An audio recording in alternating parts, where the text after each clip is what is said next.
जब मैं कॉलेज में पढ़ती थी, मुझे एक लड़के से प्यार हो गया। मैं जल्दी ही उससे शादी करना चाहती थी। मेरी मम्मी पापा उस लड़के से शादी करने को तैयार ही नहीं थे। मैंने अपने माता पिता के खिलाफ जाकर उससे शादी कर ली और कभी पलटकर अपने माता पिता को नहीं देखा। मैं अपने पति के साथ रहने लगी। फिर मुझे एक बेटी हो गई, लेकिन अचानक एक दिन मेरे पति ने मेरे साथ जो किया, मेरे होश उड़ गए। मैं 3 दिन मम्मी के बिस्तर के पास से नहीं हटी थी। मेरी आंखें जल रही थीं, पर मेरी नजरें सामने लगे मॉनिटर से नहीं हट रही थीं। मॉनिटर की स्क्रीन पर चलती टेढ़ी मेढ़ी लाइन इस बात की गवाह थी कि अभी वो जिंदा हैं। मुंह पर लगे ऑक्सीजन मास्क से आती हुई उनकी सांसों की आवाजें मेरे कानों में जब आती, तो मैं सिर उठाकर ईश्वर को धन्यवाद देने लगती। थैंक यू गॉड, तू दयालु है। मम्मी को लंग कैंसर था। उन्हें ये बीमारी कैसे हुई मुझे पता नहीं चला। हल्की फुल्की खांसी से शुरू होते होते खांसी के दौरे और फिर मुंह से खून निकलना, सब कुछ मुझसे छुपाती रही। मैं छोटी थी, पर इतनी भी छोटी नहीं थी कि उनकी बातों को समझ ना सकूं। जब भी माँ मेरे पापा को सिगरेट खरीदने के लिए पैसे देने से मना करती थी, उनका हाथ उठ जाता था। अलमारी खोलकर माँ के पर्स से निकालकर घर से बाहर निकल जाते थे और रात देर से लौटते थे। सिगरेट और शराब की गंध पूरे कमरे में फैल जाती थी। कभी कभार तो शराब इतनी ज्यादा पीकर आते थे, पूरी पूरी रात माँ उनकी उल्टियां साफ करती रह जाती थी। शराब, सिगरेट और उल्टी की मिलीजुली दुर्गंध से मुझे उबकाई आने लगती थी, तो मैं बाहर जाकर जमीन पर लेट जाती ताकि ताजी हवा अपने फेफड़ों में भर सकूं। पर माँ उसी बदबूदार कमरे के कोने में पूरी रात गुजार देती थी। मैंने कई बार माँ से कहा, चल कहीं और चलते हैं, क्यों इस आदमी की मार और यातनाएं सहती हैं। माँ के चेहरे पर बस एक फीकी सी हंसी आती और उसी क्षण लुप्त हो जाती। मेरे गालों को थपथपाकर वो किसी बहाने से वहां से उठ जाती। माँ मुझसे हमेशा यही कहती रही कि वो जैसा भी है, वो उसे छोड़कर कहीं नहीं जा सकती। पर वो एक दिन अचानक से हमें छोड़कर चला गया। उसे धरती निगल गई या आसमान, हमें पता नहीं चला। उसके जाते ही माँ बीमार रहने लगी। नहीं, बीमार तो काफी पहले से थी, बस मुझे ही पता नहीं चला। और उसे माँ की बीमारी का अंदाजा भी मुझसे काफी पहले हो गया था। शायद इसी वजह से वो हमें छोड़कर चला गया था। मुझे आज भी वो दिन नहीं भूलता, जब मैं माँ को बेहोशी की हालत में अस्पताल लेकर आई थी। डॉक्टर ने उन्हें देखते ही कहा, घर में कोई बड़ा है तो उसे लेकर आओ, उनसे तुम्हारी माँ की बीमारी के बारे में बात करनी है। मेरी आंखों से सिर्फ आंसू निकले थे।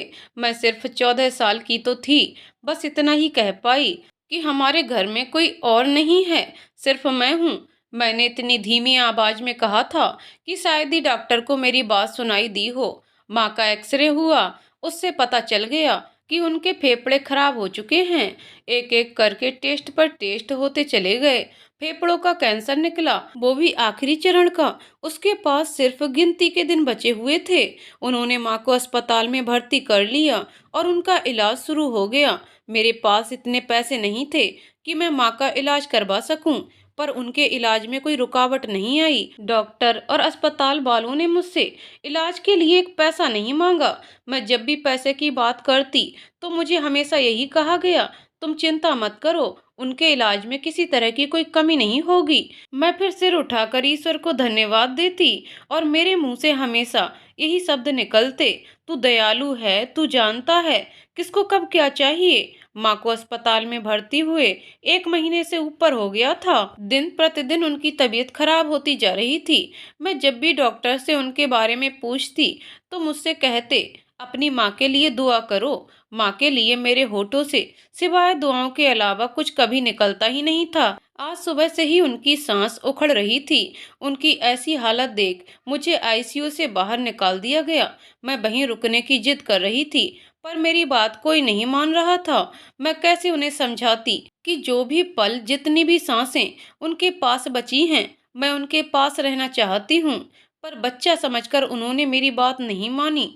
कुछ देर के बाद जब मुझे अंदर बुलाया गया, तब माँ का चेहरा सफेद चादर से ढका हुआ था। सामने मॉनिटर की स्क्रीन पर अब कोई आड़ी तिरछी लकीरें नजर नहीं आ रही थीं। मैं समझ चुकी थी वो जा चुकी है मुझसे बहुत दूर, इतनी दूर कि मैं चाह कर भी उसके पास तक नहीं पहुंच सकती हूँ। मैंने बिना समय गवाए माँ के सामान को इकट्ठा करना शुरू किया। माँ के तकिए के नीचे से उनके मोबाइल के साथ एक लिफाफा मिला। मैंने उत्सुकता बस उसे उठा लिया। उसे खोलकर देखा तो उसमें कुछ रुपए और एक चिट्ठी थी जो मेरे लिए लिखी हुई थी। मैंने खत खोलकर देखा। चंद टेढ़ी मेढ़ी लाइनों में माँ ने मेरे लिए कुछ लिखा था। अस्पताल में ये चिट्ठी उन्होंने कब लिखी और इसका पता मुझे कैसे पता नहीं चला। हाथ में पकड़ी चिट्ठी को मैंने पढ़ना शुरू किया। प्रिय अमीषा, मैं जानती हूँ कि जब तुम्हें ये खत मिलेगा मैं इस दुनिया को छोड़कर जा चुकी होंगी। ये तुम्हारे साथ अन्याय नहीं तो और क्या है। तुम सोच रही होगी कि अगर ऐसा है तो फिर मैं ये अन्याय तुम्हारे साथ क्यों कर रही हूँ। अगर मेरे बस में होता तो शायद मैं कभी तुम्हें अकेला नहीं छोड़ती। काश ईश्वर ने मुझे गिनती की सांसें नहीं दी होती। तुम्हारे पैदा होने के बाद मैंने जाना ममता क्या होती है। मैं तुम्हें पल पल बड़ा होते हुए देखना चाहती थी, पर अब मैं मजबूर हूँ मेरी बच्ची। मैं अपने हिस्से की सांसें जी चुकी हूँ। मुझे हमेशा इस बात का अफसोस हमेशा रहा है कि मैं ना अच्छी माँ बन सकी और ना ही अच्छी बेटी। बचपन से लेकर आज तक जिन चीजों की तुम हकदार थीं, मैं माँ होने के नाते कभी तुम्हें दे नहीं सकी। आज जब मौत मेरे सिरहाने खड़ी है तब मुझे एहसास हो रहा है कि अपने बच्चे से बिछड़ना क्या होता है। तुम मेरी बहुत अच्छी बेटी हो। काश मेरे मम्मी पापा भी मेरे लिए ऐसा कह सकते। मैंने उन्हें बहुत दुख दिए हैं बेटा। काश मैंने अतीत में सही फैसले किए होते और तुम्हें एक खुशहाल जिंदगी दे सकती। काश मेरे इख्तियार में होता तो मैं अपने उन फैसलों को बदल सकती, पर शायद मेरी नियति में यही लिखा था। तुम्हें इस दुनिया में अकेले छोड़कर जाने का ख्याल मुझे सुकून से मरने नहीं देगा। मेरे चले जाने के बाद तुम खुद को अकेला महसूस नहीं करना। मैं हमेशा तुम्हारे पास रहूंगी अमीषा, मेरी बच्ची। मेरे जाने के बाद बस तुम्हें इस पते तक पहुंचना है। उसके बाद मुझे यकीन है कि तुम खुद को सुरक्षित हाथों में पाओगी और तुम्हें अपने जीवन में कभी किसी चीज की कमी महसूस नहीं होगी। बस अब मैं थक चुकी हूँ। मेरे हाथ कांप रहे हैं और मुझे धुंधला दिखाई दे रहा है। अमीषा, मैं जो तुमसे अब मांग रही हूँ उसे मेरी अंतिम इच्छा समझना। अमीषा, मेरी बच्ची, मेरी अस्थियों को किसी नदी में प्रवाहित मत करना। जिस घर का पता मैं तुम्हें बता रही हूँ उस घर के पीछे बने बगीचे की मिट्टी में उन्हें फैला देना है। तभी मेरी आत्मा को शांति मिलेगी। तुम्हारी माँ वसुधा। माँ के चले जाने के बाद पूरा 1 महीना मैंने इस इंतजार में बिता दिया कि शायद वो लौट आए, पर मेरे पापा नहीं आए। मैंने अपने सामान को इकट्ठा करना शुरू किया। हर कोने में माँ से जुड़ी यादें थीं। किसे अपने साथ लेकर जाऊं और किसे छोड़ जाऊं मुझे समझ नहीं आ रहा था। मेरे बचपन के खिलौने, मेरी किताबें, कपड़े, एक एक करके मैं उन्हें इकट्ठा करती जा रही थी। घर में माँ का गिना चुना सामान था। गिनती की साड़ियों के अलावा ऐसा कुछ नहीं था जिसे मैं अपने साथ लेकर जाती। बस साथ लेकर जा रही थी वो अच्छी बुरी यादें जो हमने इस छोटे से कमरे में एक साथ जी थी। माँ ने जैसा कहा मैंने वैसा ही किया। घर को ताला लगाकर बस स्टैंड से बस पकड़कर मैं सीधे देहरादून पहुंच गई। बस स्टैंड के बाहर ऑटो रिक्शा की लाइन लगी हुई थी। मैंने हाथ में पकड़े पते को ऑटो रिक्शा वाले को दिखाया और उसे चलने के लिए कहा। आधे घंटे के बाद उसने ऑटो एक लाल रंग की ईंटों से बने हुए ढलान वाली छत के मकान के सामने रोक दिया। उसके बाहर लीची, अमरूद और नाशपाती के पेड़ लगे हुए थे जिन्होंने मकान को अपनी ओट में ले लिया हुआ था। मकान बाहर से काफी पुराना लग रहा था। गेट पर लकड़ी का बड़ा सा दरवाजा था जिसके सीधे हाथ की तरफ पर डोरबेल लगी हुई थी। ऑटो वाले को पैसे देकर मैंने डोरबेल बजाई और इधर उधर देखते हुए उसकी नज़र घर के बाहर नेम प्लेट पर गई। उस पर जो नाम लिखा था उसे पढ़कर वो हैरान हो गई। वसुधा निवास, वसुधा निवास। मन ही मन मैं इस नाम को दोहरा रही थी। तभी घर के अंदर से एक अधेड़ उम्र का शख्स बाहर निकला और मुझे सामने देखकर कहने लगे, तुम अमीषा हो, वसुधा की बेटी? मैंने हाँ में सिर हिला दिया। जी मैं अमीषा हूँ। बड़ी बेतकल्लुफी से उन्होंने मेरे हाथ से मेरा सामान लिया और मुझे अंदर चलने के लिए कहा। मुझे थोड़ी झिझक तो हो रही थी पर फिर भी मैं उनके पीछे चल दी, ये सोचकर कि माँ ने अगर मुझे इनके पास भेजा है तो कुछ सोच समझ कर ही भेजा होगा। एक लंबी सांस भरकर मैं उनके पीछे पीछे चल दी। घर के अंदर बहुत खूबसूरती से पतली पतली लाल ईंटों से क्यारियां बनाई हुई थीं, जिसमें बेहद खूबसूरत फूल लगे हुए थे। गुलाब और गेंदे के फूलों के अलावा दूसरे मौसमी फूलों से क्यारियां भरी हुई थीं। सच कहूँ तो मैं उन फूलों के नाम नहीं जानती थी। जामुनी, गुलाबी, नारंगी, पीले रंगों से क्यारियां लहला रही थीं। मेरे आगे बढ़ते हुए कदम वहीं रुक गए और मैं क्यारियों के पास आकर रुक गई। बहुत सुंदर फूल हैं, मेरे मुंह से निकला। हाँ वाकई, इनसे खूबसूरत चीज तो दुनिया में कोई नहीं है। मैं वहां खड़ी फूलों की पत्तियों पर हाथ फेरने लगी। इन्हें देखने के लिए तुम्हें बहुत समय मिलेगा। चलो पहले अंदर चलो, इतने लंबे सफर के बाद तुम थक गई होगी। ऐसी यहाँ बहुत सी क्यारियां घर के पीछे बने बगीचे में भी हैं। जल्दी ही तुम्हें सब दिखा दूंगा। बिना कुछ कहे मैं फिर उनके पीछे पीछे चलने लगी। सफेद संगमरमर के बने फर्श पर चलते हुए वो एक लकड़ी के दरवाजे के सामने आकर रुक गए। मेरे लिए दरवाजा खोलकर मुझे पहले अंदर आने का इशारा करने लगे। मैं उनके कहे अनुसार चलते हुए एक बड़े से कमरे में आ गई। कमरे में नीले रंग के सोफे रखे हुए थे और उनके साइड में नक्काशीदार गहरे रंग की साइड टेबल थी और कमरे के बीचों बीच भी कांच की नक्काशीदार लकड़ी की मेज थी, जिसके ऊपर बेहद खूबसूरत सफेद संगमरमर के दो हाथियों की मूर्ति थी। कमरे के एक तरफ आग जलाने के लिए अतिशदान था, जिसके ऊपर 12 सिंगा का सिर दीवार पर लटका हुआ था। मैं अतिशदान के पास खड़ी होकर उसे देखते हुए मैं कमरे की दूसरी दीवारों को देखने लगी। कमरे की दूसरी दीवारों पर मरे हुए जानवरों के सिर लटके हुए थे, जिन्हें देखकर मुझे अजीब सा एहसास हो रहा था कि ये घर है, ये अजायब घर। ये घर किसका है? अमीषा ने उनसे पूछा। ये घर तुम्हारे नाना का घर है। पूरे कमरे की तरफ मुझे नजर दौड़ाते हुए देख वो मुझसे कहने लगे, तुम्हारे परनाना और उनके पिता ने इन सभी का शिकार किया था। मेरे परनाना ने और उनके पापा ने, वो सभी शिकारी थे। मैंने हैरानी से उनसे पूछा, और मेरे नाना ने क्या कभी जानवर का शिकार नहीं किया? नहीं, तुम्हारे नाना ने कभी किसी जानवर का शिकार नहीं किया। उनका कहना था अब इस कमरे की दीवारों पर कोई जगह ही नहीं बची है कि वह अपने शिकार को लगा सकें। रियली? नहीं, मैं मजाक में कह रहा था। अपने पापा के साथ वो कभी कभार चले जाते थे, पर शिकार करना उनका शौक कभी नहीं रहा। आपको शिकार करने का शौक है? अमीषा ने पीछे मुड़कर उनकी तरफ देखते हुए कहा। नहीं, मुझे निरीह जानवरों को मारने का शौक नहीं है। आप कौन हैं? मैं विक्रम सिंह हूँ। ये तो आपका नाम है। माँ को आप कैसे जानते थे? मैं तो वसुधा को बचपन से जानता हूँ। आप मेरी माँ को बचपन से जानते हैं? मैंने हैरानी से पूछा। मेरा और तुम्हारी माँ का बचपन इसी घर में बीता है। नहीं, ऐसा कैसे हो सकता है? क्योंकि जहाँ तक उसे याद है उसके परिवार में सिर्फ 2 लोग ही हुआ करते थे। तीसरे किसी का नाम उसने कभी नहीं सुना। न ही कभी माँ और पापा ने किसी का जिक्र किया। ऐसा कैसे हो सकता है? इंसान के मुंह से कभी ना कभी अनजाने में ही अपनों का नाम निकल जाता है। फिर ऐसा क्या हुआ था कि माँ ने कभी अपने परिवार के बारे में कुछ नहीं बताया? अमीषा सोच रही थी। क्या हुआ अमीषा? किस सोच में डूब गई हो? कुछ नहीं, सब कुछ बहुत अजीब सा लग रहा है मुझे। लग रहा है कि जैसे मैं। कहते हुए उसने अपनी बात अधूरी छोड़ दी, ये सोचकर कि अभी तो बहुत सारी बातें ऐसी हैं जिन्हें वो जानती ही नहीं है। तुम खड़ी क्यों हो? यहाँ बैठो, कहकर उसे सोफे पर बैठने का इशारा किया। वो चुपचाप जाकर सोफे पर बैठ गई। तभी कमरे में एक शख्स दाखिल हुआ और विक्रम मुझसे कहने लगे, राम सिंह, ये अमीषा है, आज से ये यहीं रहेगी। इनका सामान कमरे में रख दो। नहीं, रहने दें, मैं खुद रख लूंगी, कहकर वो उठने लगी।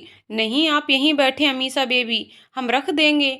राम सिंह मुझे बेबी कहकर बुला रहा था। सब कुछ यहाँ अजीब सा है। मैं इस तरह के माहौल की आदी नहीं थी। अमीषा, तुम सफ़र से आई हो, तुम फ्रेश हो जाओ, फिर इकट्ठे खाना खाते हैं। जी ठीक है, कहकर वो उठ खड़ी हुई और उन्होंने राम सिंह को उसका कमरा दिखाने के लिए कहा। मैं राम सिंह के पीछे चलती हुई जा रही थी। कई कमरों को पार करने के बाद राम सिंह एक कमरे के आगे आकर रुक गए। अपनी जैकेट की जेब से चाबियों का एक गुच्छा निकालकर दरवाजे को खोलने लगे। कमरे के अंदर घुसते ही सीधे हाथ की तरफ स्विच बोर्ड था, जिसे ऑन करते ही पूरा कमरा रोशनी से जगमगा उठा। इतनी सारी लाइट्स जलाने की क्या जरूरत है? मैंने कमरे में घुसते हुए राम सिंह से कहा। इस कमरे में ऐसा ही सिस्टम है। वसुधा दीदी को अपने कमरे में बहुत सारी रोशनी चाहिए होती थी तो बड़े साहब से शिकायत करती थी। क्या बाबा, बत्तियां जलाते जलाते हमारे हाथ दुखने लगते हैं। तो बस बड़े साहब ने अगले ही दिन इलेक्ट्रीशियन को बुलवाया और वसुधा दीदी के कमरे की लाइट की सेटिंग उनके मुताबिक करवा दी। कहकर राम सिंह ने उसका सूटकेस एक तरफ रखकर कमरे से बाहर जाने लगा। अमीषा ने पीछे से आवाज लगाकर उससे पूछा, आप मेरी माँ को जानते हैं? ये कमरा मेरी माँ का हुआ करता था। वसुधा बेबी को हम कैसे नहीं जानेंगे? हमारा तो पूरा परिवार कई पीढ़ियों से साहब लोगों की सेवा कर रहा है। हम तो यहीं पैदा हुए हैं। वसुधा बेबी का सुनकर बहुत दुख हुआ है। तितलियों की तरह पूरे घर में घूमती रहती थी, हमको एक पल का चैन नहीं लेने देती थी। एक फरमाइश पूरी नहीं करते तब तक दूसरी फरमाइश सुना देती थी। हमको तो साहब ने उनके कामों के लिए रख दिया था। दिन में 3-4 बार जब तक बाजार नहीं दौड़ा देती थी उनको चैन नहीं पड़ता था। न जाने किसकी नज़र इस घर को लग गई। वसुधा बेबी दिल्ली क्या गई, ये घर तो सूना हो गया। साहब मेम साहब सारा दिन अपने कमरे में बैठे वसुधा बेबी की तस्वीरों को देखते रहते थे। राम सिंह, क्या हुआ? अभी अमीषा को उसका कमरा नहीं दिखाया? आया साहब जी। विक्रम की आवाज आते ही राम सिंह अमीषा को कमरे में छोड़ बाहर चला गया। राम सिंह ने जैसे ही कमरे से बाहर गया, अमीषा कमरे से रखी एक एक चीज को बड़े ध्यान से देखने लगी।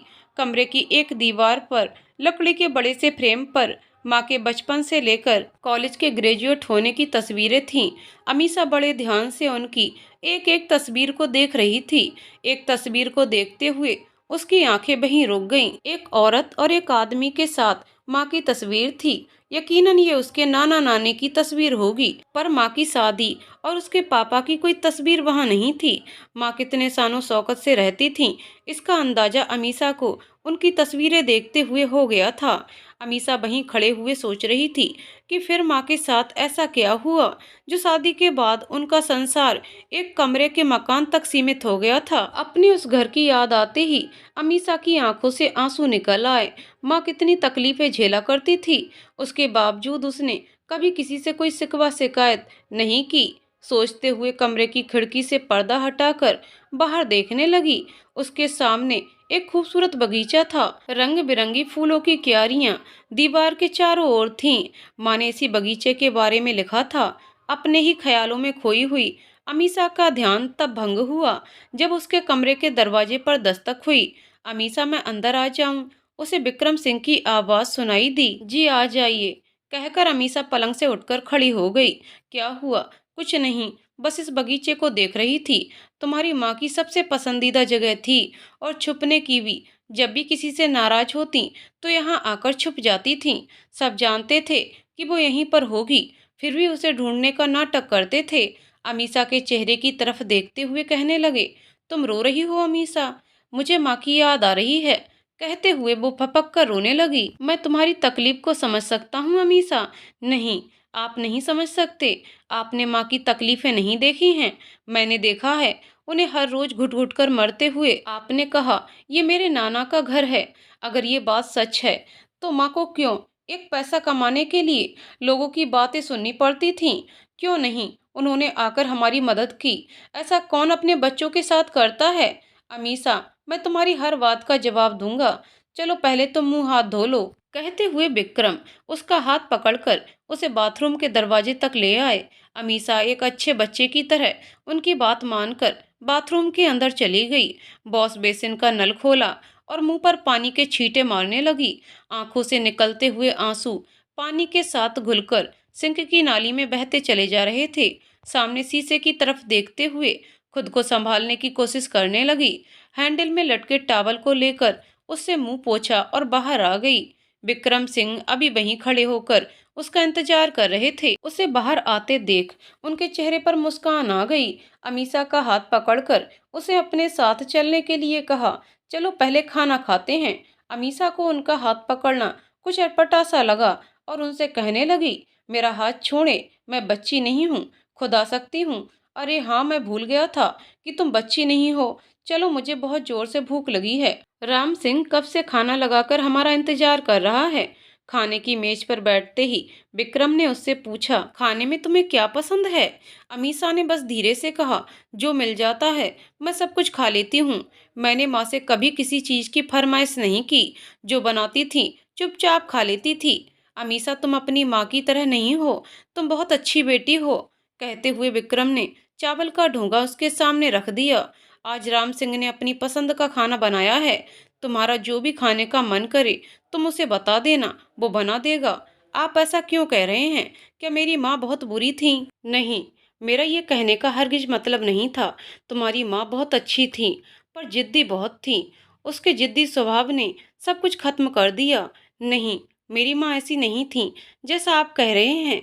जब से मैंने होश संभाला है, मैंने उन्हें किसी बात के लिए जिद करते नहीं देखा। पापा की हर जायज नाजायज बात को वो मानती रहीं। अपने ऊपर होते सब अत्याचारों को चुपचाप सहती रही हैं। इतनी तकलीफें सहने के बाद भी माँ ने कभी उफ नहीं की थी। अमीषा, तुमने अपनी माँ का सिर्फ एक रूप देखा है। वो किसी की बेटी भी थी और बहुत लाडली भी थी। तुम इतना तो समझ सकती हो कि औलाद को खोने का दर्द एक माँ बाप के लिए क्या होता है। विक्रम अंकल, अगर मेरे नाना नानी माँ से इतना प्यार करते थे तो कभी हमसे मिलने क्यों नहीं आए? अमीषा, तुम्हारी माँ उनसे सारे रिश्ते नाते तोड़ चुकी थी। वो तो ये भी नहीं जानते थे कि उनकी बेटी जिंदा भी है या। कहते हुए विक्रम चुप होते गए। चलो छोड़ो, पहले तुम आराम से खाना खाओ, बाकी की बातें बाद में करेंगे। जी ठीक है, कहकर अमीषा चुप हो गई। सब्जी तो लो, ये मटर पनीर की सब्जी है और ये राजमा है। लाओ कटोरी दो, मैं डाल देता हूँ। आप रहने दें, मैं खुद ले लूंगी। आपसे एक बात पूछ सकती हूँ? हाँ हाँ पूछो, तुम कुछ भी मुझसे पूछ सकती हो। आज मैं आपसे पहली बार मिली हूँ, मैंने आपको मेरा नाम भी नहीं बताया। फिर आपको कैसे पता चला कि मेरा नाम अमीषा है और मैं वसुधा की बेटी हूँ? मुझे तो ऐसा लग रहा है कि मेरे यहाँ आने से पहले ही आपको पता था कि मैं यहाँ आने वाली हूँ। अमीषा, तुम पहले खाना खा लो, फिर तुम्हारे सब सवालों के जवाब दे दूंगा। खाना खाने के बाद अमीषा और विक्रम दोनों ड्राइंग रूम में आकर सोफे पर बैठ गए। विक्रम ने अमीषा से कॉफी का पूछा तो उसने हाँ कह दी।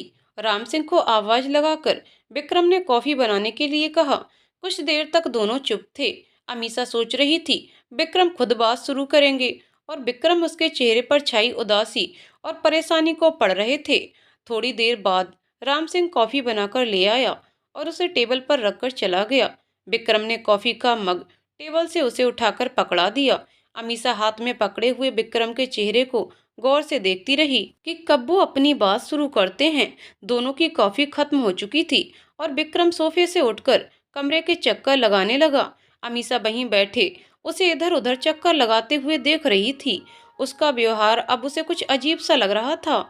अमीषा को ऐसा लग रहा था कि विक्रम उसे बेवकूफ बना रहा है और वो उसकी माँ के अतीत के बारे में कुछ नहीं जानता है। उसके सब्र का बांध टूट रहा था। उसने विक्रम से आखिरकार सीधे सीधे पूछ लिया, आप मुझे मेरी माँ के बारे में कुछ बताना चाहते हैं या यूं ही मुझे बहला रहे हैं? और आप आज पहली बार मुझसे मिले, आपको मेरा नाम कैसे मालूम हुआ? अमीषा, मैं मन ही मन उन कड़ियों को जोड़ रहा हूँ जिनके सिरे सालों पहले टूट चुके थे। क्या मतलब है आपकी इस बात का? मैं कुछ समझी नहीं। अमीषा, मेरा और तुम्हारी माँ का बचपन यहीं देहरादून में बीता है। इसके साथ ये बात भी सच है कि ये तुम्हारे नाना महेंद्र प्रताप सिंह का घर है। मेरा पुश्तैनी घर यहाँ से कुछ ही दूरी पर है।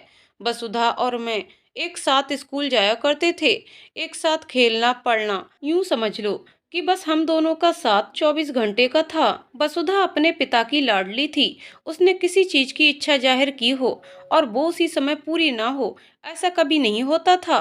वसुधा की माँ यानी तुम्हारी नानी सुलभा और उनके पति के बीच में अक्सर इस बात को लेकर झगड़ा हो जाया करता था। तुम्हारी नानी का कहना था कि लड़कियों को इतनी छूट नहीं देनी चाहिए। ससुराल जाकर अगर वहाँ ये सब शानो शौकत ना मिला तो वो कैसे गुजारा करेंगी? और तुम्हारे नाना इस बात पर हमेशा यही कहा करते थे कि मैं अपनी बेटी की शादी उस घर में करूंगा जहां उसे रानी बनाकर रखा जाएगा। लेकिन भविष्य में किसके नसीब में क्या लिखा है कोई नहीं जानता। स्कूल की पढ़ाई खत्म होते ही वसुधा ने दिल्ली के लेडी एवरीन कॉलेज में बीकॉम ऑनर्स में एडमिशन ले लिया और वहीं हॉस्टल में रहने लगी। पहले से स्वच्छंद प्रवृत्ति वाली वसुधा को अब कोई रोक टोक नहीं थी। कॉलेज के बाद ज्यादातर उसका समय अपनी सहेलियों के साथ मूवी देखने या रेस्तरां में गुजरने लगा। स्कूल के दौरान हमेशा अव्वल आने वाली वसुधा इसी वजह से पढ़ाई में पिछड़ती गई और पहले ही साल वो अपने 4 पेपर क्लियर नहीं कर पाई। वो अपने पापा से कहकर उसने एक कोचिंग सेंटर में एडमिशन ले लिया और वहीं पर उसकी मुलाकात तुम्हारे पापा अमरेंद्र से हुई, जो वहाँ एक टीचर की हैसियत से पढ़ाते थे। अमरेंद्र कोचिंग सेंटर में पढ़ाने के साथ साथ आईएएस की तैयारी भी कर रहे थे। वसुधा और अमरेंद्र धीरे धीरे एक दूसरे को पसंद करने लगे और अक्सर उनका समय एक दूसरे के साथ बीतने लगा। इसी बीच वसुधा ने हॉस्टल छोड़कर एक फ्लैट में रहना शुरू कर दिया, क्योंकि हॉस्टल में रात को 8 बजे के बाद लड़कियों को बाहर रहने की इजाजत नहीं थी। वसुधा दिल्ली में क्या कर रही है, इसके बारे में उसके परिवार को कुछ पता नहीं था। कभी कभार उसकी माँ बेटी से मिलने के लिए आती और उसके पास चंद दिनों के लिए रुक जाती।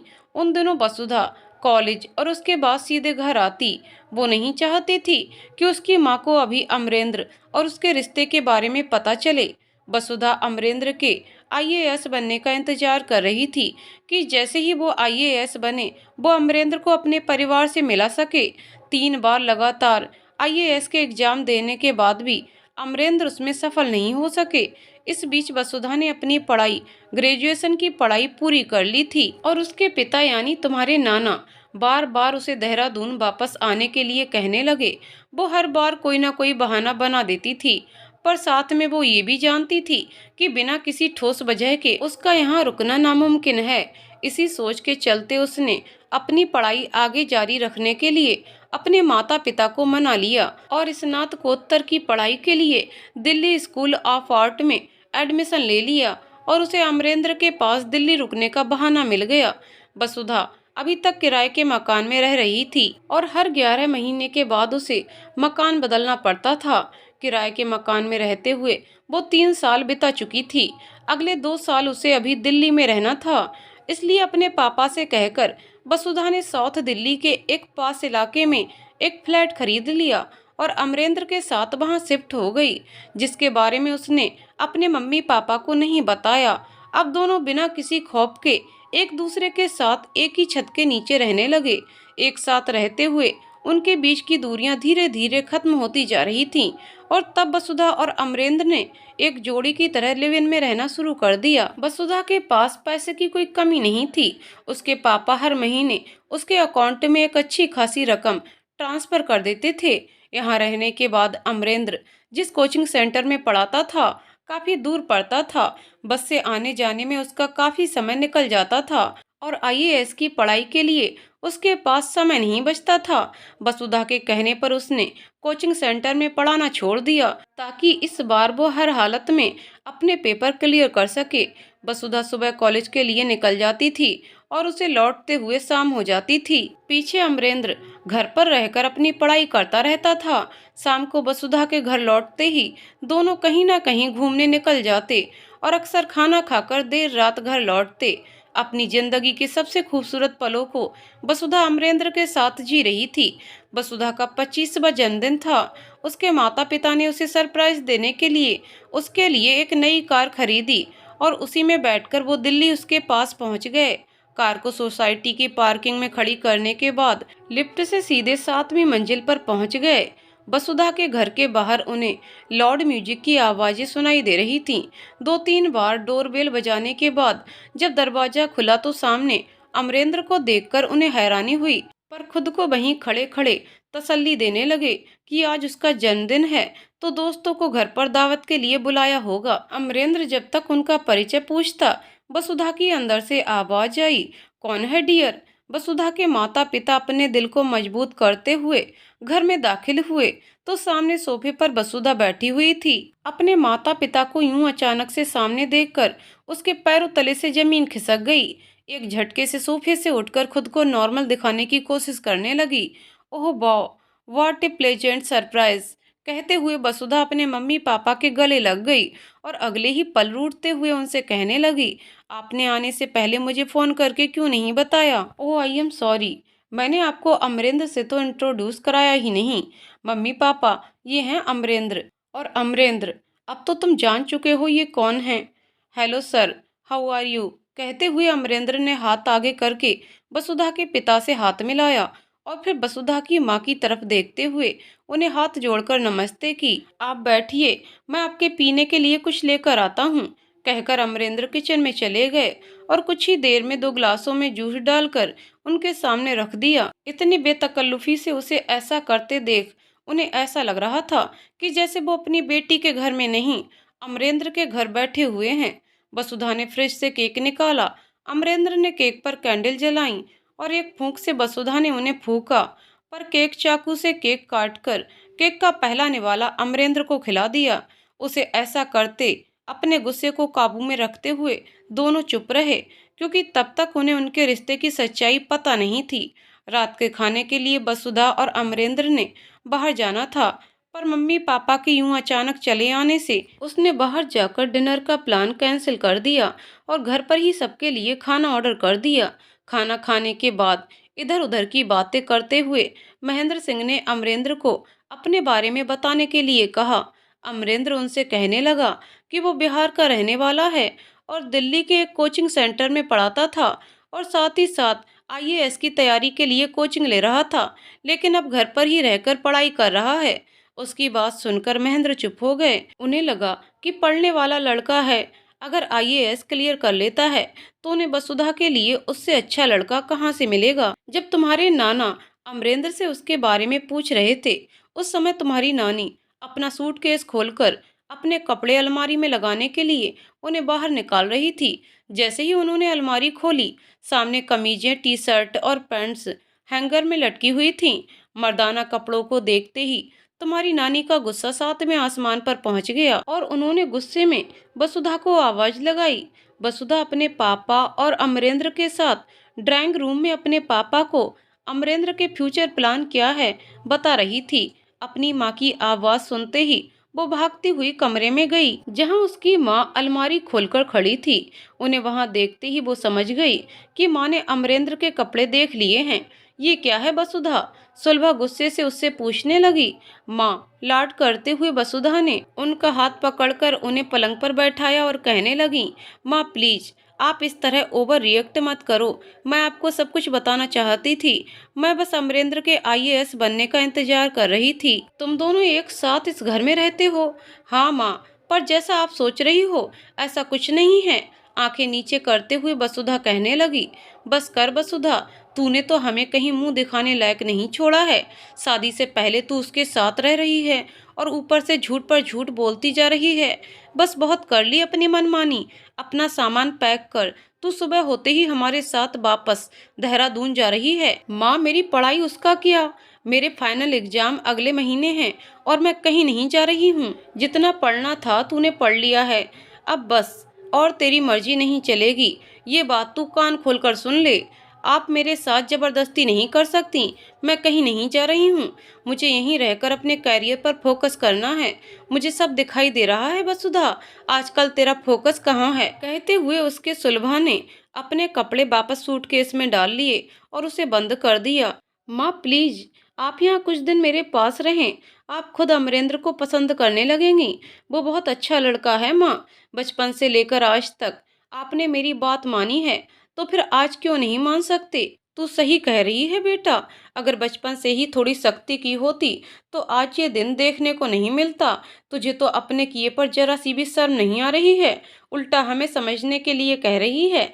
वसुधा, मैं आखिरी बार कह रही हूँ, कल तू हमारे साथ जा रही है, अपना सामान पैक कर ले और उस लड़के को भी कह दे अलमारी से अपना सामान निकालने के लिए। सुबह तड़के हम यहाँ से निकल जाएंगे। माँ, मैंने कह दिया कि मैं कहीं नहीं जाऊंगी। अपनी आवाज को ऊंचा करते हुए वसुधा कहने लगी, आपसे बात करने का कोई फायदा नहीं है, मैं पापा से बात करती हूँ। कहकर पैर पटकते हुए वसुधा कमरे से बाहर चली गई। वसुधा और सुलभा की आवाजें कमरे से बाहर तक जा रही थीं। महेंद्र सिंह को वहीं बैठे हुए समझ में आ गया था कि माँ बेटी किस बारे में बात कर रहे हैं। पापा, आप माँ को समझाएं, मुझे कहीं नहीं जाना है, मुझे अपनी पढ़ाई पूरी करनी है। कहते हुए उनके पास आकर बैठ गई। वसुधा, तुम्हारी माँ सही कह रही हैं, जितना पढ़ना था तुम पढ़ चुकी हो, अब इससे ज्यादा की उम्मीद हमसे मत करना। पापा, अपने हाथ के इशारे से उन्होंने वसुधा को और कुछ भी कहने से रोक दिया। सब मेरी ही गलती है ना, ना तो मैं इतनी छूट देता और ना ही मुझे ये दिन देखने को मिलता, कहकर महेंद्र सिंह वहां से उठ खड़े हुए। रात काफी हो चुकी थी। उन्होंने उस वक्त वसुधा से कुछ भी कहना उचित नहीं समझा। वो उठकर अंदर कमरे में चले गए। सुलभा पलंग पर बैठी हुई रो रही थी। महेंद्र को सामने देख उसका गुस्सा सातवें आसमान पर फूट पड़ा। सब तुम्हारे लाड़ प्यार का नतीजा है महेंद्र। मैं हमेशा से तुम्हें कहती रही, लड़की है उसे इतनी छूट मत दो, पर तब तुम्हें मैं उसकी दुश्मन लगती थी, कहकर वो फूट फूट कर रोने लगी। हमारी इकलौती औलाद है वो सुलभा, कैसे न उससे लाड़ प्यार करता। अच्छा रोना बंद करो, जो हुआ सो हुआ। कल वो हमारे साथ वापस जा रही है। अपने आप कुछ दिनों में प्यार का भूत उसके सर से उतर जाएगा, कहकर महेंद्र अपनी पत्नी को तसल्ली देने लगे। ये जानते हुए भी वो वसुधा की जिद के आगे हमेशा से ही झुकते आए हैं, पर इस बार ऐसा नहीं होगा। पूरी रात दोनों की करवटें बदलते हुए रात बीत गई। सुबह कब उनकी आंख लगी उन्हें पता ही नहीं चला। जब नींद खुली तो दिन निकल आया था। पूरे घर में सन्नाटा पसरा हुआ था। किसी अनहोनी की आशंका से दोनों घबरा उठे और वसुधा के कमरे में जाकर उसे देखने लगे। उसका कमरा खाली था। सामने अलमारी के पट खुले हुए थे, जो कह रहे थे कि पंछी तो कब के उड़ चुके हैं। वसुधा के कमरे को खाली देख उसके पिता उसे फोन मिलाने लगे। उसका नंबर बंद आ रहा था। दिल्ली जैसे शहर में उसके कौन दोस्त हैं, उसके बारे में उन्हें कुछ पता नहीं था। पूरा दिन वो उसका घर पर बैठकर उसके लौटने का इंतजार करते रहे, इस उम्मीद से कि जब उसका गुस्सा ठंडा होगा तो वो लौट आएगी। पर वसुधा घर लौटकर आने के लिए नहीं गई थी। उसने तो अपने माता पिता को दूसरा मौका भी नहीं दिया कि वो सब एक साथ बैठकर बातचीत करते और कोई हल निकालते। एक दूसरे को तसल्ली देते हुए उन्हें वहां रहते हुए 1 सप्ताह से ज्यादा बीत चुका था। इस बीच उसकी यूनिवर्सिटी में उसके डिपार्टमेंट में जाकर उसके बारे में जानने की कोशिश की। वहां जाकर पता चला कि पिछले 1 सप्ताह से वो यूनिवर्सिटी आई ही नहीं है। अब उनके पास दिल्ली के उस घर में बैठे रहने का कोई औचित्य नहीं बचा था। घर को ताला लगाकर महेंद्र और सुलभा वापस देहरादून लौट आए। अब उन्हें यकीन होता जा रहा था कि अब वसुधा लौट कर नहीं आएगी। अगर उसने लौटना ही होता तो वो जाती ही नहीं। वसुधा के स्वभाव को वो दोनों बहुत अच्छी तरह से जानते थे कि वो बहुत जिद्दी है। उन्हें डर था कि कहीं वो खुद को ही नुकसान ना पहुंचा दे। तुम्हारे नाना ने हमेशा उसकी जरूरतों का ख्याल रखा है, वसुधा को किसी तरह की तकलीफ ना हो, ये सोचते हुए वो उसके अकाउंट में पैसे ट्रांसफर करवाना चाहते थे। पर वसुधा ने अपना बैंक अकाउंट बंद करवा दिया। दिन और महीने बहुत तेजी से बीत रहे थे। ऐसे ही पूरा 1 साल बीत गया। वसुधा कहाँ है, किस हाल में, उसकी जानकारी उन्हें नहीं थी। महेंद्र सिंह बीच बीच में वसुधा को फोन मिलाते रहते, इस उम्मीद से कि शायद अब वो उनसे बात कर ले। पर हर बार उन्हें ये मैसेज सुनाई देता कि जिस नंबर से आप संपर्क कर रहे हैं वह स्विच ऑफ है। वसुधा ने उनसे हर तरह का संपर्क तोड़ दिया था। यहाँ तक कि कुछ समय के बाद उसने अपना फोन नंबर भी बदल लिया ताकि कोई उस तक पहुंच न सके। इसी बीच वसुधा की मां का देहांत हो गया और महेंद्र सिंह बिल्कुल अकेले हो गए। और ये अकेलेपन उनकी जिंदगी को दीमक की तरह खा रहा था। पर साथ ही वो वसुधा के लौटने की उम्मीद को जिंदा रखना चाहते थे। इसलिए न जाने कितनी बार बिना किसी को बताए वो चुपचाप अकेले ही वसुधा को ढूंढने के लिए दिल्ली निकल जाते और हर बार खाली हाथ लौट कर आते। इकलौती औलाद का दिया दुख उन्हें न जीने दे रहा था और न ही मरने। वसुधा के इंतजार में उनकी आंखें हर वक्त दरवाजे पर लगी रहती थीं। उन्हें लगता था शायद इतना समय बीत जाने के बाद उसे अपनी गलती का एहसास हो गया होगा और वो लौट आएगी। पर वसुधा नहीं आई और उनका ये इंतजार हमेशा के लिए उनके साथ ही खत्म हो गया, कहकर विक्रम चुप हो गए। अमीषा के लिए सब पचाना आसान नहीं था। माँ के अतीत के बारे में वो कुछ नहीं जानती थी, पर विक्रम जिस वसुधा का जिक्र कर रहे थे उसकी माँ उससे भिन्न थी। उसने माँ को कभी भी किसी से ऊंची आवाज में बात करते हुए नहीं सुना था। माँ को कभी किसी चीज के लिए जिद करते उसने नहीं देखा था। विक्रम अंकल को जरूर कुछ गलतफहमी हो रही है। विक्रम की बातें सुनकर अमीषा चुप हो गई और सोचने लगी कि तस्वीर का दूसरा रुख ऐसा भी हो सकता है। उसने कभी सपने में भी इसकी कल्पना नहीं की थी। गर्मी की छुट्टियों में जब भी उसकी सहेलियां उससे कहती थीं कि वो अपने नाना नानी के पास रहने जा रही हैं, वो गुमसुम सी उनकी बातें सुनती रहती और मायूस हो जाती। माँ से कई बार उसने अपने नाना नानी और पापा के मम्मी पापा के बारे में पूछा था, पर माँ ने उसे हमेशा यही कहकर बहला दिया कि हमारा बस यही परिवार है, तुम, मैं और तुम्हारे पापा, हमें किसी और की जरूरत नहीं है। पर माँ फिर भी कोई तो रिश्तेदार होगा हमारा इस दुनिया में। इस पर माँ का पलटकर कहना, क्या हम काफ़ी नहीं हैं तुम्हारे लिए? इसके बाद उसने माँ से कभी भी अपने रिश्तेदारों को लेकर बात नहीं की। विक्रम, जिसे वो चंद घंटों पहले ही मिली है, कैसे उनकी बातों पर यकीन कर ले? अब माँ भी नहीं रही जिससे वो पूछ सकती कि माँ आखिर सच्चाई क्या है। एक अजीब से मकड़ जाल में वो उलझती जा रही थी। नहीं अंकल, मेरी माँ ऐसी नहीं थी। आप मुझसे झूठ बोल रहे हैं। मैंने माँ को देखा है, उनकी तकलीफ़ों को देखा है। इतनी तकलीफ़ें सहन करने के बाद भी उनके चेहरे पर सिकन नहीं होती थी। आप कौन सी वसुधा की बात कर रहे हैं? मुझे आपकी ये कहानी कतई स्वीकार नहीं है। और अब जब वो इस दुनिया को छोड़कर जा चुकी हैं, उनके बारे में इस तरह की बातें करना आपको शोभा नहीं देता है। मैंने शायद यहाँ आकर बहुत बड़ी गलती कर दी। मैं जल्द ही वापस अपने उसी छोटे से घर में लौट जाऊंगी, जहाँ सीमित साधनों में भी मेरी माँ मेरी हर जरूरत को पूरा करती थी। कहते हुए अमीषा का गला रुंधने लगा। अमीषा, मैं तुम्हें किसी बात को मानने के लिए मजबूर नहीं कर रहा हूँ।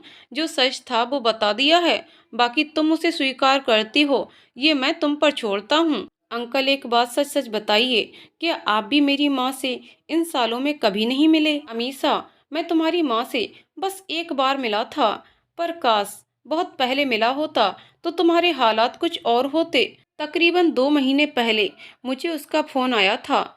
उन दिनों मैं देहरादून से बाहर था। मेरी कॉन्टेक्ट लिस्ट में वो नंबर नहीं था, इसलिए मैंने उसे इग्नोर कर दिया। फिर दूसरे दिन मुझे उसी नंबर से एक मैसेज मिला। उसमें लिखा था, विक्रम, ये मेरा नंबर है, मुझे फ़ोन करो, वसुधा। वसुधा का मैसेज पढ़ मैं हैरान भी हुआ और चिंतित भी। आखिर इतने सालों के बाद वो मुझे मैसेज लिखकर फ़ोन करने के लिए कह रही है। मैंने बिना समय गंवाए वसुधा को फ़ोन किया। माँ के पास आपका फ़ोन नंबर था? अमीषा ने हैरानी से उनसे पूछा। हाँ, वसुधा के पास मेरा फ़ोन नंबर तो शुरू से ही था। शायद इसी दिन के लिए उसने उसे संभाल कर रखा हुआ था।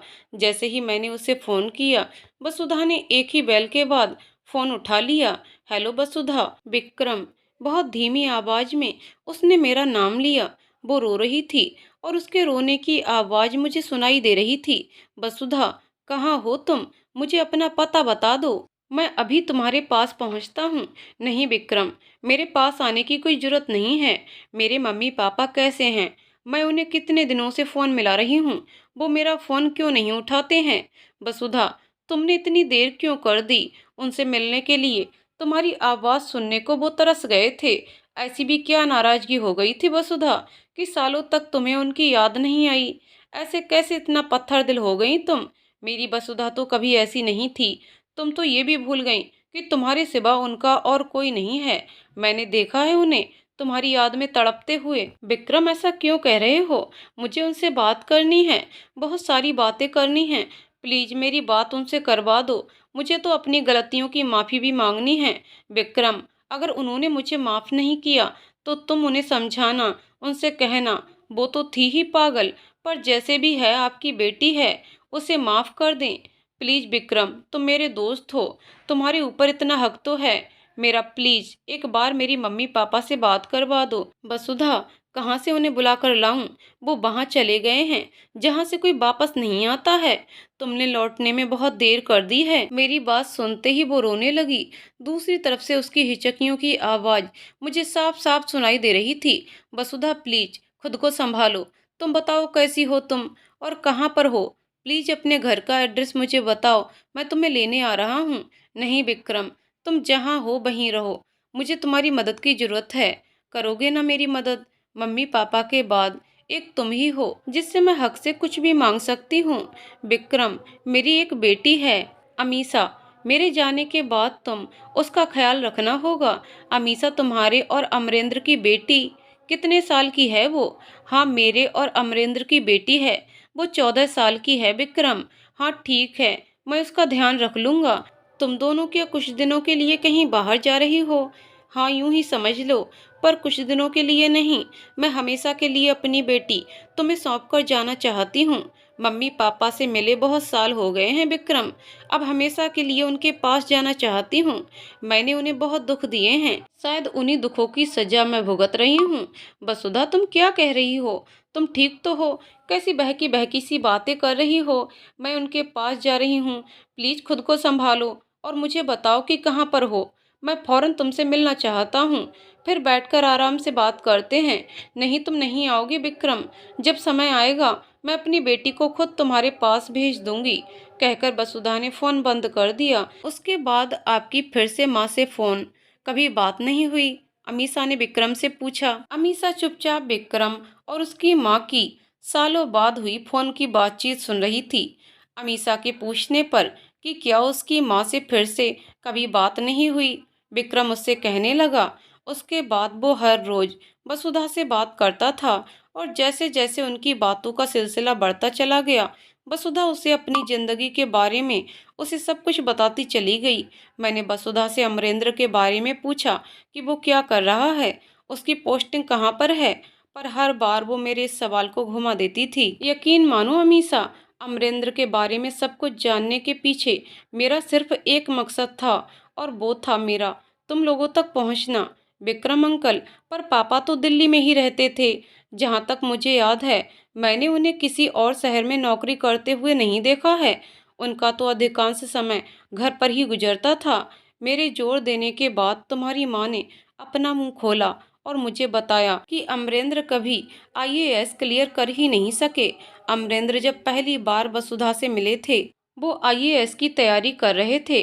3 बार वो परीक्षा में सफल नहीं हो सके और जब तुम्हारी माँ ने अपने मम्मी पापा के खिलाफ जाकर अमरेंद्र के साथ अपना घर छोड़ा था, उन्हीं दिनों अमरेंद्र एक बार फिर से जी जान लगाकर आईएएस की परीक्षा की तैयारी कर रहे थे। पर उनके हालात कुछ ऐसे हुए कि वो परीक्षा में बैठ ही नहीं सके। अचानक से घर गृहस्थी की जिम्मेदारियों के तले उनका आईएएस बनने का सपना धूल में मिल गया और अपनी नाकामयाबी का जिम्मेदार उसने वसुधा को ठहराया कि जब से वो उसके जीवन में आई है उसका करियर, उसकी महत्वाकांक्षाएं सब तबाह होता चला गया। अपनी गलतियों को उसने कभी स्वीकार नहीं किया। जीवन में कुछ न हासिल कर पाने की फ्रस्ट्रेशन उसे गलत रास्ते पर ले गई और उसका जिम्मेदार भी वो हर वक्त वसुधा को ठहराता रहा। ये सब आपको माँ ने बताया है? अमीषा ने उनसे पूछा। हाँ बिल्कुल, ये सब कुछ तुम्हारी माँ ने मुझे बताया है। उसने बताया कि अमरेंद्र का हाथ अक्सर उस पर उठ जाता था और वो उप तक नहीं करती थी। 1 साल के बाद तुम इस दुनिया में आ गई, पर अमरेंद्र का व्यवहार तुम्हारी माँ के प्रति बद से बदतर हो गया। वसुधा, जिसकी एक ख्वाहिश को उसके पापा पूरा करने के लिए कुछ भी कर जाते थे, वो कैसे अमरेंद्र जैसे इंसान को सालों तक झेलती रही? क्यों नहीं वो समय रहते वापस अपने घर लौट आई? औलाद चाहे कितनी भी गलतियां करे, माँ बाप उसे माफ कर ही देते हैं और वसुधा तो उनकी इकलौती औलाद थी। हम दोनों को एक दूसरे से बात करते हुए 1 महीना हो चुका था। तब तक वसुधा ने मुझे अपनी बीमारी के बारे में कुछ नहीं बताया था। इसी बीच फिर से वसुधा ने अपना फोन फिर बंद कर दिया। जब भी मैं फोन मिलाता तो यही मैसेज आता कि आप जिस नंबर से संपर्क करना चाहते हैं वह फिलहाल बंद है। मुझे उसकी चिंता हो रही थी कि अब ऐसा क्या हो गया है कि उसने फोन बंद करके रख दिया है। और एक दिन मैंने उसे फोन मिलाया तो फोन वसुधा की जगह किसी और ने उठाया। मैंने जब उनसे वसुधा के बारे में पूछा तो उसने मुझे बताया कि वसुधा पिछले 1 सप्ताह से यहाँ अस्पताल में भर्ती है और उनके टेस्ट चल रहे हैं। इस समय उसे एक्सरे के लिए लेकर गए हुए हैं। मैंने उस नर्स से पूछा कि आखिर हुआ क्या है उसे, तो उसने मुझे बताया कि उन्हें लंग कैंसर है और उनकी हालत ठीक नहीं है। नर्स की बात सुनकर मैं परेशान हो गया और मैंने उससे पूछा कि हालत ठीक नहीं है, इसका क्या मतलब है? उसने मुझे बताया कि वसुधा चंद दिनों की मेहमान है। नर्स ने मेरे बारे में पूछा कि मैं कौन हूँ, तो मैंने उससे कहा कि मैं फैमिली फ्रेंड हूँ। कुछ समय से इंडिया से बाहर था, इसलिए वसुधा की बीमारी के बारे में मुझे कुछ पता नहीं था। मैंने नर्स से पूछा कि वसुधा कौन से अस्पताल में है। उसने मुझे अस्पताल का पता बताया और मैं उसी समय देहरादून से दिल्ली के लिए रवाना हो गया। और सीधे अस्पताल पहुंचकर डॉक्टर से मिला और वसुधा की बीमारी के बारे में पूछा। डॉक्टर ने मुझे साफ साफ कह दिया कि वो सिर्फ चंद दिनों की मेहमान है, आप चाहें तो उन्हें घर ले जा सकते हैं। कहकर विक्रम चुप हो गए। आपने डॉक्टर को क्यों नहीं कहा कि मैं उन्हें अपने साथ लेकर जाऊंगा? माँ के बारे में जानने के बाद भी आप उन्हें उनके आखिरी वक्त में अकेला छोड़कर वापस चले गए। मैं डॉक्टर को हाँ कहने से पहले वसुधा से मिलना चाहता था, पर मेरी हिम्मत जवाब दे रही थी। मैं कैसे उसका सामना करूंगा और वो मुझे देखकर कैसे रिएक्ट करेगी? अपने दिल को मजबूत करके मैं आईसीयू में वसुधा के बिस्तर के पास जाकर खड़ा हो गया। वो बेसुध सो रही थी। उसके मुंह पर ऑक्सीजन मास्क लगा हुआ था। मैं वहीं खड़ा उसकी आंखें खोलने का इंतजार करता रहा। उसी समय एक नर्स आई और उसने मुझे बाहर जाने के लिए कहा। मैं नर्स से रिक्वेस्ट कर रहा था कि प्लीज मुझे कुछ देर के लिए यहाँ पर रुकने की इजाज़त दे दें। मैं बहुत दूर से इनसे मिलने आया हूँ। हमारी बातों की आवाज़ वसुधा के कानों में गई और उसने अपनी आंखें खोली और मुझे सामने देखकर उठने की कोशिश करने लगी। नहीं तुम उठो नहीं, लेटी रहो। वो बोलने की कोशिश कर रही थी, पर मुंह पर ऑक्सीजन मास्क लगा होने के कारण मुझे उसकी बात समझ नहीं आ रही थी। उसकी आंखों से बहते आंसू इस बात के साक्षी थे कि वो मुझे अपने पास देखकर खुश थी। मैं उसका हाथ थामे उसके पास खड़ा रहा। मैंने तुम्हारे बारे में उससे पूछा कि तुम्हारी बेटी कहाँ है। हाथ के इशारे से मुझे समझाने लगी कि वो बाहर गई हुई है। वो फिर उठने की कोशिश करने लगी। मैंने उसे बेड पर लगे स्विच को दबाकर उसके सिर को ऊंचा किया। अपने हाथ से मास्क हटाकर मुझे कहने लगी, विक्रम तुम यहाँ कैसे? कहते हुए वो हाँफ रही थी। वसुधा मास्क मत उतारो, तुम्हें तकलीफ होगी। विक्रम तुम्हें यहाँ नहीं आना चाहिए था। मैं तुम्हारे सामने कमजोर नहीं पड़ना चाहती हूँ, इसलिए फोन भी बंद कर दिया। वसुधा ये अपनों के लिए तुम्हारा कैसा प्यार है। दुख तकलीफें सब कुछ अकेले सहन करना चाहती हो। मुझे अपनी बीमारी के बारे में पहले क्यों नहीं बताया? बीमारी कहते हुए वो फीकी हंसी हंसने लगी। विक्रम मुझे तो पता ही नहीं चला कि मेरे शरीर के अंदर कैंसर अपनी जड़ें जमा चुका है। तो मैं तुम्हें क्या बताती कि बस अब कुछ ही दिन बचे हैं मेरे पास। खैर अब वो दिन भी शांति से बीत जाएंगे। बस मेरे जाने के बाद मेरी बेटी का ध्यान रखना।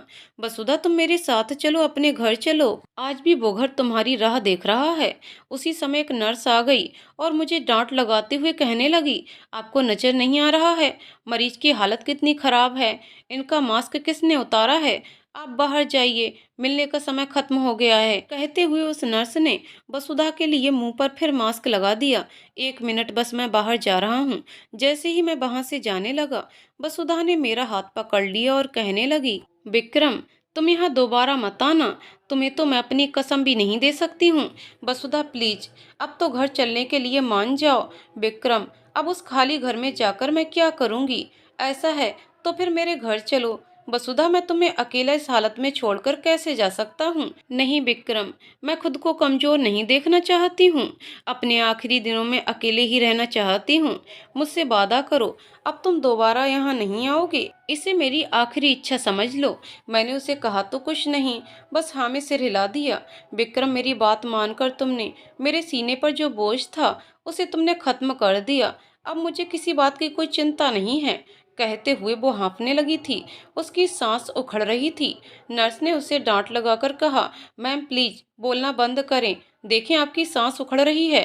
फिर मेरी तरफ देखकर कहने लगी, सर प्लीज आप बाहर जाएं, इन्हें इन्फेक्शन हो सकता है। वसुधा की हालत ठीक नहीं थी। मैं उससे ज्यादा बहस नहीं कर सकता था। जैसा तुम चाहती हो मैं वैसा ही करूँगा।